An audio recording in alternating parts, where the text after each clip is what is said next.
connection between Kedleston and Curzon and the anti-suffrage story is that he inherited the house in 1916 on the death of his father, and that was at the height of his activity as the anti-suffrage president.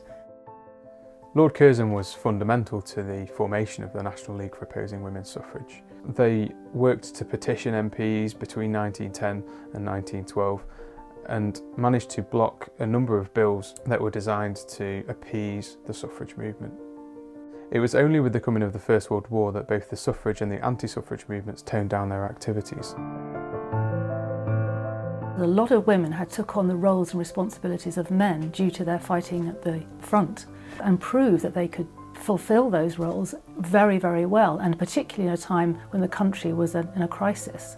So it completely disproved the point that women were incapable of leading and working in the male environment. The Representation of the People Act was first proposed by Millicent Fawcett in 1917, and it was raised in the House of Commons and passed by a massive majority, nearly 8-1 in favour of an act that would offer votes for all men and also votes for a selected number of women. Having been passed in the House of Commons, the Representation of the People Act then ascended into the House of Lords, where it would be debated. Lord Curzon was also the leader of the House of Lords. During the House of Lords debate, Curzon surprised everybody by abstaining. The two houses could come into conflict whilst the First World War was still ongoing, and Britain simply couldn't afford such a crisis.